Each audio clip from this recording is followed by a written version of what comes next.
The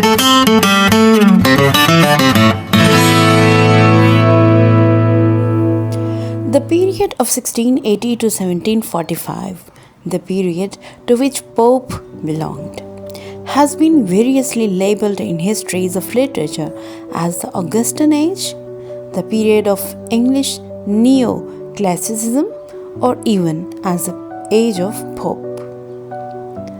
Hello and Assalamu alaikum. Welcome back to my channel, and I am Mehreen. Today in this video we are going to explore the Age of Pope or the Neoclassic Age. First of all, let's dig out the meaning of neo.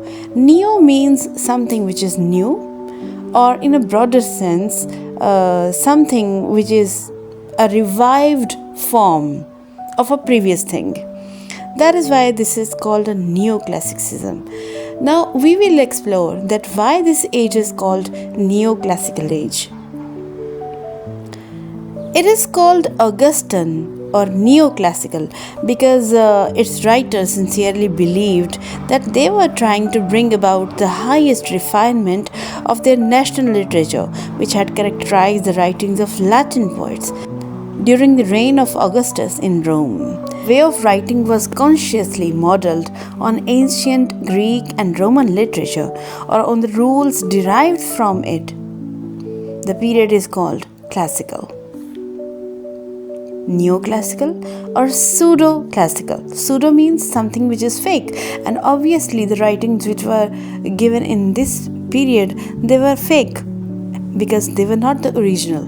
They were the copy of the Latin and Greek's one. And since Pope happened to be the greatest poet and exponent of English Augustanism, the period is also named after him. In this very video, we are also going to discuss the social, economic, political, and religious values of that particular age. So be with me till the end of the video so that you may enjoy and understand the whole age. This age, this neoclassical age, is also important from the paper point of view. So be attentive and listen to my voice carefully. The old saying that literature reflects the spirit of the age in which it is written is perhaps nowhere else is as true as it is in the case of poetry of the Augustan period. Alexander Pope's best poetry expresses the living values of that age and demonstrates how a good writer can simultaneously speak to and for his society. It was during this age that the profession of a writer came to be fully established, because the writers now sought to address the general public, not a few selected noble patrons.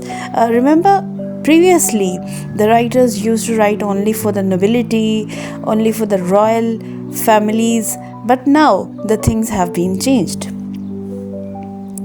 The public they addressed consisted of politicians, energetic merchants, and citizens, priests and gentlemen, men of the professions such as lawyers, doctors, soldiers, sailors, servants, and the ladies of fashion.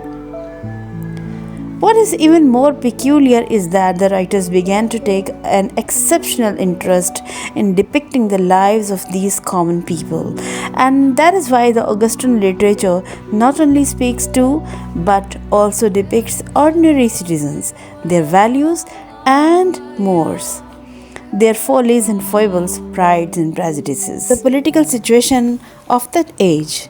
Politically, the Augustan age witnessed a hangover of political strifes which characterized the second and the third quarters of the 17th century. There were, for instance, the Popish plot of 1678, Conformity Bill of 1702,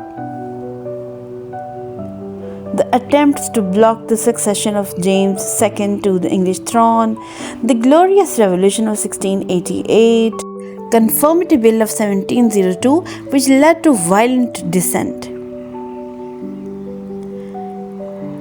The struggle for power between the Whigs and Tories, the nicknames for two political parties, is also an important event of political history of Augustan age. But equally strong was Augustine's strong desire to rise above these problems, which they were willing to dismiss as the teething problems of an upcoming democracy. The Augustan age saw the evolution and strengthening of its political system, which was to make England the mother of democracies. Now, if we talk about the economic life of Augustan age, the Augustan age saw a rapid economic expansion in both the town and the countryside. The abundance of matter, the growing buildings, and the new discoveries made in every part of the country. Several business organizations such as the Bank of England, shipping agencies, trading and insurance came into being. English trade flourished not only within the country but also in the distant colonies. The ingredients of Belinda's toilet, for example, are imported from several countries, and from this piece of poetry we can imagine that how vastly the England was expanding. Just look at the lines from the Rape of the Lock, which are about the Belinda's casket. This cascade India's glowing gems unlocks, and all Arabia breathes from yonder box.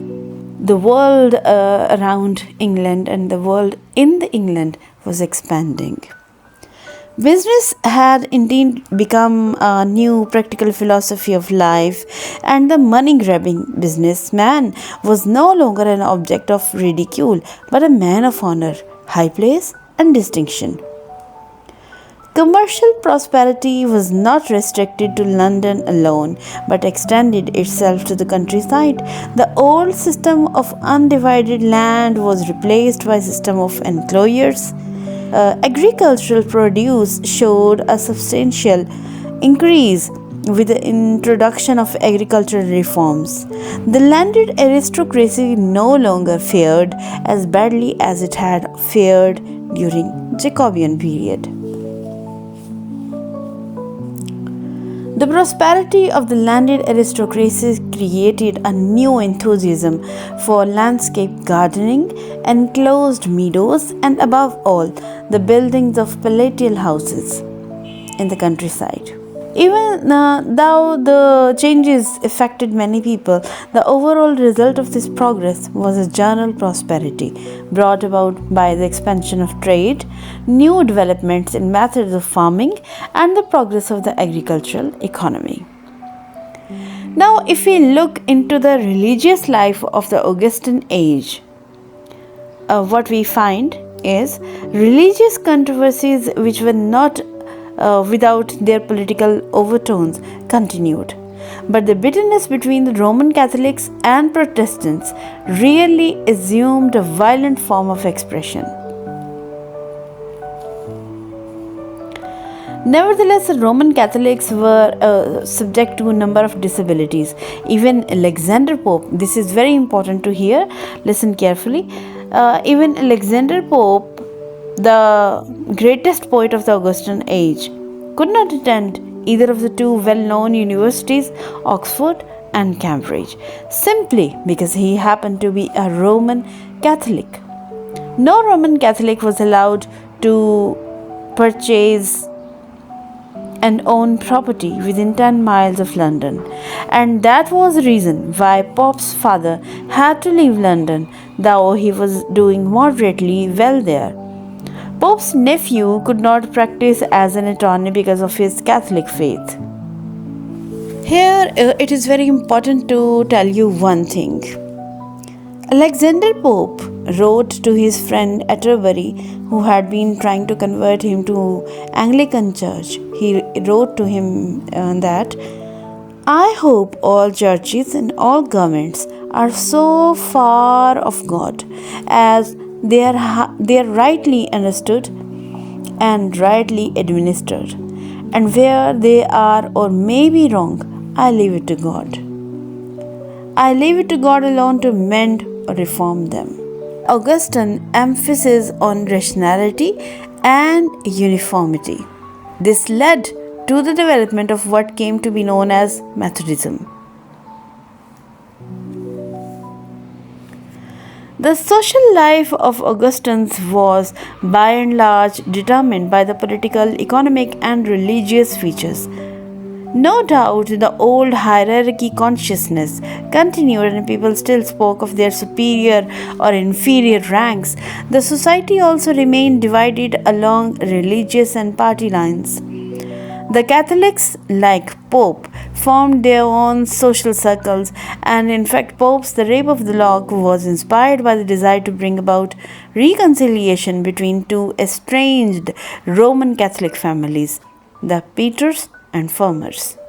The general prosperity of all the classes removed class hatred gradually. Augustine philosophers and writers stress on the journal and the familiar rather than on the individualistic and egocentric. This was a great step in the direction of unifying the different sections of the society. The rise of the citizen class and the importance of money and wealth made the merchants and businessmen an important and socially respectable class. The richness of the landed aristocracy and agriculturists no longer made them a queer fish in the society. Elections to parliament brought the high and the low together. Now, finally, if we talk about the Augustine style of writing, unlike the writers of the preceding century, the Augustine writers sought to address a large public. As I have told you earlier, this large public, which consisted of various strata of the society, writers like Daniel Defoe and novelists catered to the majority of the literate public of gentlemen, businessmen, and country folks. Both the dramatists and essayists wrote for the majority of the citizens. Furthermore, though the old system of patronage continued, and the writers often dedicated their works to some noble patrons, the public they sought to address was the ordinary citizens and gentility. Pope earned as much as £10,000 from his translations of Homer. The Augustine emphasis on harmony, order, and understanding, the Augustine interest in the living reality also influenced the literary norms. The excessive enthusiasm, feeling, and emotion of the preceding century were replaced by a new emphasis on reason, wit, and call to follow nature. The principal Augustine concern was to understand and express the living reality which the writer observed and which was common to all human beings. It was here that wit played an important role. The writers aimed at correctness, clarity, and perspicuity. It needs to be added, however, that the Augustines did not lack in feeling, only they sought to order and restrain it. Even then, no one can say that Pope's satires are lacking in feeling. I hope this video would have been quite helpful to you.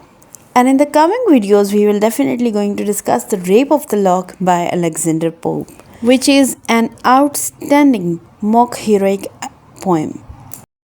And if you want to enjoy the full life history of the legendary Alexander Pope, then do visit my channel. Keep subscribing to my channel. Keep waiting for my videos. And thanks for being with Mehreen for such a long time.